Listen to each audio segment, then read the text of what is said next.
اب سرکار کا وصال ہو گیا. وصال کے خبر جب سب صحابہ تک پہنچی، صحابہ پہ ایک قیامت طاری ہو گئی. اب سارے صحابہ کرام سرکار کی بارگاہ میں حاضر ہوئے، آ کر آپ کی چارپائی کے ارد گرد کھڑے ہو گئے. اب سب صحابہ پر ایک قیامت طاری ہے. حضرت فاروق اعظم رضی اللہ تعالیٰ عنہ جلال میں ہے، اپنے ہاتھ میں تلوار پکڑی ہے، ننگی تلوار. اور آپ کہتے ہیں کہ اگر کوئی یہ کہے کہ رسول اللہ فوت ہو گئے ہیں تو فرمایا فاروق اعظم اس کا سر اتار کر رکھ دے گا. فرمایا خبردار کوئی مدینہ منورہ میں یہ آواز بلند کرے کہ رسول اللہ فوت ہو گئے ہیں. حضرت صدیق اکبر تک پہنچی بات، آپ بھاگتے ہوئے سرکار کی بارگاہ میں آئے. سرکار کے چہرہ مبارک پر کپڑا تھا، آتے ہی صدیق اکبر رضی اللہ تعالیٰ عنہ نے کپڑا ہٹایا اور سرکار کے ماتھے پہ بوسہ دے دیا. بوسہ دیا اور آپ پتہ چلا بوسہ دینے سے کہ نبی مرتا نہیں، نبی پردہ کرتا ہے. مریا نو چمی کوئی بھی نہیں دیندا. صدیق اکبر رضی اللہ تعالیٰ عنہ نے بوسہ دے کر بتایا کہ یاد رکھو نبی مرا نہیں، نبی نے پردہ کیا ہے. اور آپ چارپائی کے پاس کھڑے ہوئے اور آپ نے خطبہ دیا. کیا؟ پوری امت کو سنبھالا آپ نے. اس وقت خطبہ کیا تھا؟ اس وقت سارے صحابہ کا جب یہ سارا منظر دیکھ چکے صدیق اکبر، آپ نے فرمایا کہ سرکار دو عالم صلی اللہ علیہ وسلم نے ارشاد فرمایا ہے کہ اب یہ قرآن کی آیت بھی ہے. فرمایا جب تمہیں کوئی شہید کر دے کسی جنگ میں یا آپ وصال کر جائیں تو فرمایا آپ کے امت میں لوگ پاگل ہو جائیں گے. اب یہ آیت پڑھی صدیق اکبر رضی اللہ تعالیٰ عنہ نے تو سارے صحابہ نے اپنے آپ کو سنبھالا اور ہوش میں آئے کہ یہ تو قرآن کی آیت ہے. اب سارے صحابہ جب ہوش میں آئے، آپ نے سرکار صدیق اکبر رضی اللہ تعالیٰ عنہ کی طرف متوجہ ہوئے اور آپ کا خطبہ سنا. آپ نے فرمایا کہ اس وقت ضرورت اس امر کی ہے کہ سرکار دو عالم صلی اللہ علیہ وسلم آپ کا وصال ہو چکا ہے اور ساری امت کو ایک جگہ پر اکٹھا کیا جائے اور ساری امت جو ہے کہ سرکار کے کفن دفن غسل کا یہ اہتمام کیا جائے. اب کیا ہوا؟ اب جو مہاجر تھے اور جو انصار صحابہ تھے، مہاجر وہ تھے کہ جو مدینہ شریف سے ہجرت کر مدینہ منورہ میں آئے، اور انصار وہ تھے کہ جنہوں نے ان کی خدمت کی تھی. مدینہ منورہ سے مکہ سے جو آنے والے تھے ان کو جگہ دی، ساری خدمت کی. اب جو مدینہ شریف کے صحابہ تھے انہوں نے کہا کہ سرکار کا جو ہے کہ وصال کے بعد سرکار دو عالم صلی اللہ علیہ وسلم ایک تو سرکار کا جسم مبارک بھی یہاں رہے گا. کچھ صحابہ جو شام سے تھے وہ کہتے تھے شام جائے گا، کچھ کہتے تھے کہیں جائے گا. ابو بکر صدیق رضی اللہ تعالیٰ عنہ نے حدیث پڑھی.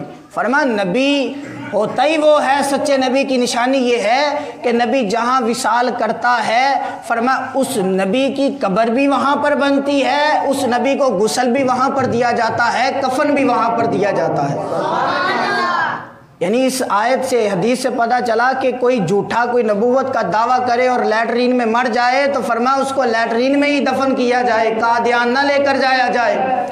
تو سرکار صدیق اکبر رضی اللہ تعالیٰ عنہ آپ نے مختصر کرتے ہوئے جب آپ کو اب سرکار کو غسل دیا اور یہ سارے معاملات ہوئے تو اب سرکار دو عالم صلی اللہ علیہ وسلم اب سارے 1,24,000 کموں پہ صحابہ اکرام موجود تھے.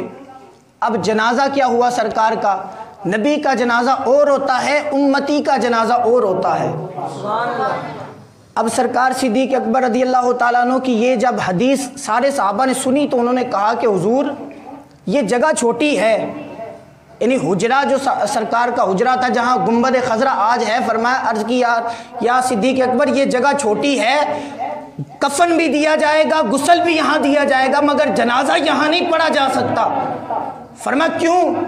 کہا حضور یہ جگہ تھوڑی ہے اور 1,24,000 صحابہ کی تعداد ہے، سارے صحابہ یہاں جماعت کیسے پڑھ سکتے ہیں؟ فرمایا نبی کا جنازہ اور ہوتا ہے، امتی کا جنازہ اور ہوتا ہے.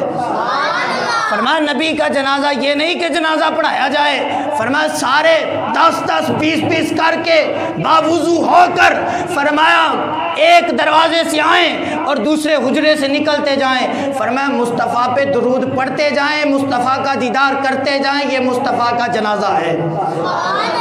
حضرات گرامی اور مرتبہ سارے صحابہ نے پھر اسی طرح کیا. لوگ کہتے ہیں 3 دن تک اور مسلسل رسول اللہ کو رکھا, اور یہ جو صحابہ کے خلاف بونکنے والے ہیں انہوں نے کہا 3 دن تک سرکار کو رکھا, سرکار کا جسم اطہر پڑا رہا اور بے ادبی ہوتی رہی, فلاں فلاں کرتا رہا. میں نے کہا ایک بھی تواتر حدیث ثابت نہیں کر سکتا کوئی.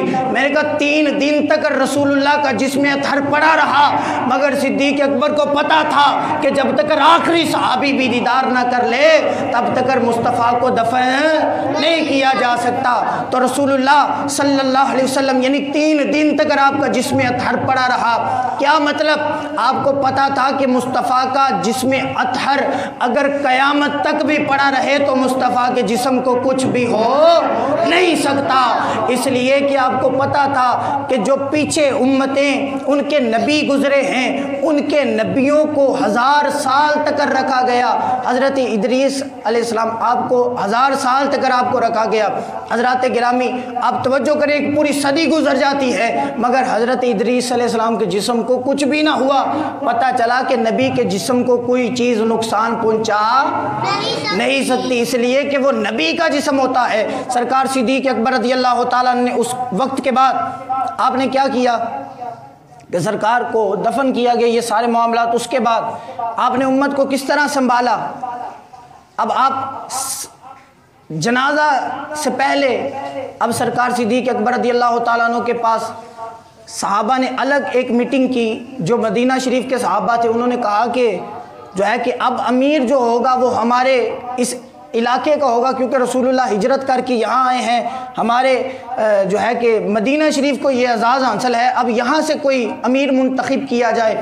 حضرت ابوبکر صدیق رضی اللہ تعالیٰ عنہ کو پتہ چلا, آپ فاروق اعظم رضی اللہ تعالیٰ عنہ کو لے کر آپ فوراً اس میٹنگ میں گئے. آپ نے جا کر سب کی رائے سنی اور اس کے بعد رسول اللہ صلی اللہ علیہ وسلم نے فرمایا کہ سرکار صدیق اکبر رضی اللہ تعالیٰ عنہ نے فرمایا کہ یاد رکھو رسول اللہ نے فرمایا تھا کہ صحابہ میں سے فرمایا امیر وہ ہوگا جو قریش میں سے ہوگا.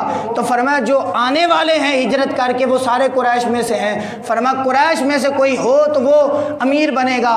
تو سارے جو صحابہ تھے مہاجر انہوں نے سب نے یہ بات پر تصدیق کی اور ابوبکر صدیق رضی اللہ تعالیٰ عنہ کی بات کو تسلیم کیا.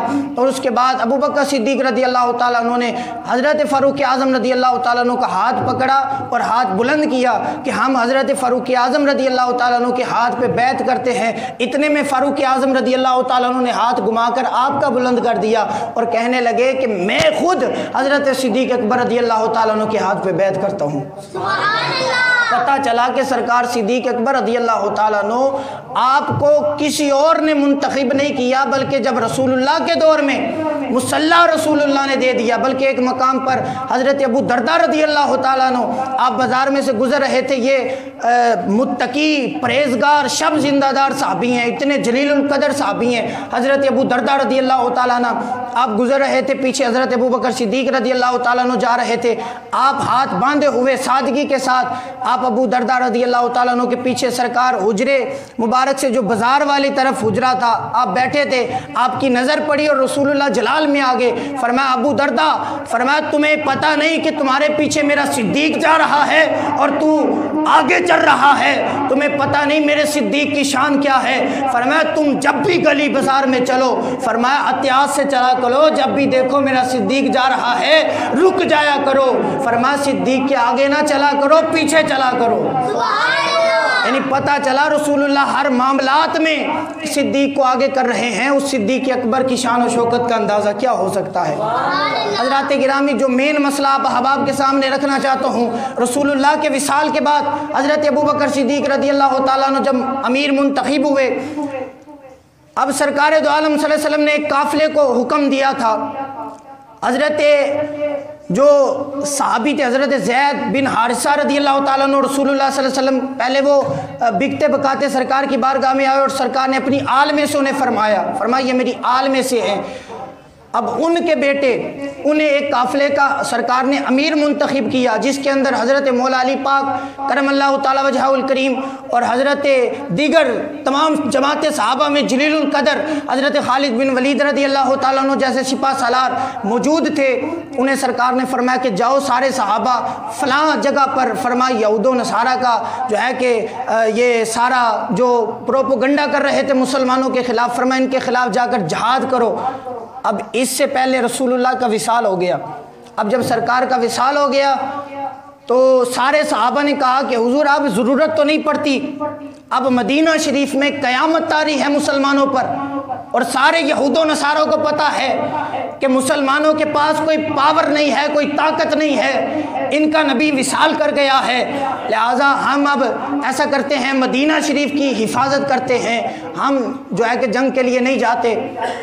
تو سرکار صدیق اکبر رضی اللہ تعالیٰ عنہ فرمانے لگے کہ فرمایا مجھے ایک کافر آ کر میرے گلے میں رسی ڈال کر مدینے سے گریز کر لے جائیں، تو فرمایا لے جائیں۔ ابو قحافہ کے بیٹے صدیق کو کس نے حق دیا کہ رسول اللہ جس قافلے کو بھیجیں اور صدیق اس کو جانے سے انکار کرے؟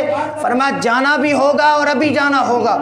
حضرات جب قافلہ گیا تو جا کر صحابہ نے، جب اتنا بڑا قافلہ، اس قافلے کے امیر وہی تھے حضرت زید بن حارثہ رضی اللہ تعالیٰ عنہ کے بیٹے، جب اتنا بڑا قافلہ، اتنے بڑے جنریل آپ گئے قافلہ لے کر، اب یہود و نصارہ کے جو محلے تھے، گلیاں تھی، انہوں نے دیکھا کہ یار کیسے مسلمان ہیں، ان کی کیسے محمد عربی نے کیسے لیڈر تیار کیے ہیں اپنے بعد، کہ جو اپنے بعد بھی فرمایا ان کا نبی وصال کر گیا ہے تو وصال کرنے کے بعد امن سے نہیں بیٹھے، کافروں کے خلاف پھر بھی جہاد کر رہے ہیں۔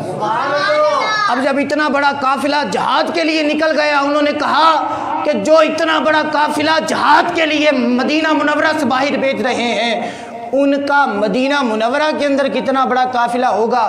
اب جب مسلمان، جب اس قافلے کا لشکر جب وہاں پہنچا، یہود و نصارہ پر اتنا غلبہ طاری ہوا کہ تلوار چلانی تو درکنار، انہوں نے قافلہ دیکھ کے سب کچھ ان کے سپرد کر دیا۔ پتہ چلا سرکار صدیق اکبر نے جو اتنے بڑے فیصلے رسول اللہ کے وصال کے بعد کیے ہیں، قیامت تک مسلمان اس کا احسان نہیں دے سکتے۔ حضرات گرامی یہ بات توجہ طلب ہے، مسلمہ کذاب جو نبوت کا دعویٰ جس نے کیا، اپنے آپ کو جھوٹا نبی، اس نے کہا میں نبی ہوں، سرکار صدیق اکبر رضی اللہ تعالیٰ نے اس وقت اس کے خلاف آپ نے سارے صحابہ کو بھیجا، اور 1200 صحابہ شہید ہوئے یہ جنگ یمامہ کے اندر، اور جس میں سے 10,000 حافظ قرآن تھے، قاری تھے، سارے شہید ہو گئے۔ اب جب حضرت فاروق اعظم رضی اللہ تعالیٰ عنہ، حضرت خالد بن ولید رضی اللہ تعالیٰ عنہ، ان صحابہ نے جب خط لکھا نا، حضور یہاں اتنے صحابہ تعداد میں فوت ہو چکے ہیں اور کافی صحابہ زخمی ہیں، اب کیا کریں، ہمیں بھاری نفری چاہیے، پیچھے سے فورس چاہیے، پیچھے سے اور بھیجیں۔ تو سرکار صدیق اکبر رضی اللہ تعالیٰ عنہ نے مدینہ شریف کی طرف نگاہ دوڑائی تو مدینہ شریف کی طرف عورتیں تھیں، بچے تھے، کچھ بیمار مرد تھے جو جن کی 50 سال سے اوپر عمریں تھی۔ آپ کی آنکھوں میں آنسو اور چہرے پہ جلال تھا، آپ کی خود عمر 45 سے 50 سال۔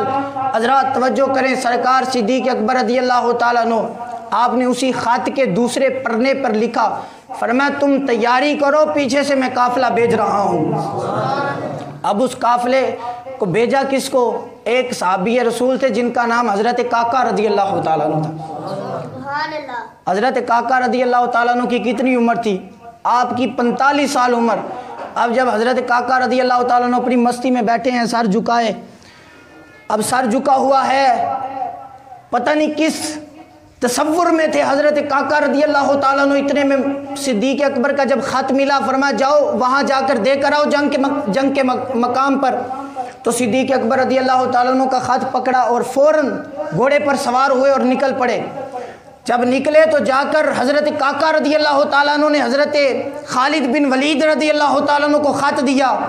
ابھی انہوں نے خط کھولا، پڑھا، دیکھا، خط میں لکھا تھا کہ تم جنگ جاری رکھو، مسلمہ کذاب کو مارتے رہو، فرما پیچھے سے قافلہ بھیج رہا ہوں۔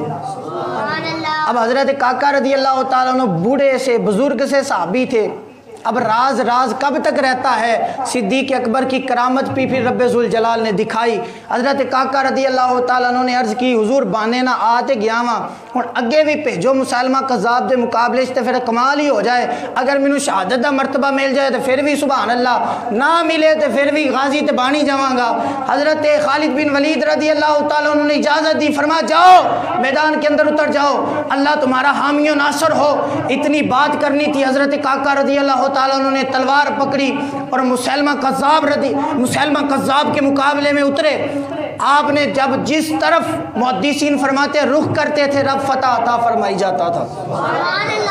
اور حضرت واشی بن حرم رضی اللہ تعالیٰ عنہ، یہ وہ صحابی ہیں جنہوں نے احد کے مقام پر حضرت امیر حمزہ رضی اللہ تعالیٰ عنہ کو شہید کیا۔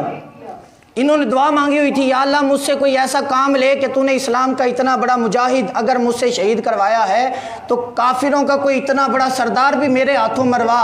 آپ نے کیا دیکھا کہ وہ جو مسلمہ تھا نا، اپنے اوپر والی کرسی سے نیچے اترا اور دوڑ لگا کے ویسے ہی کسی جگہ پر بھاگ رہا تھا۔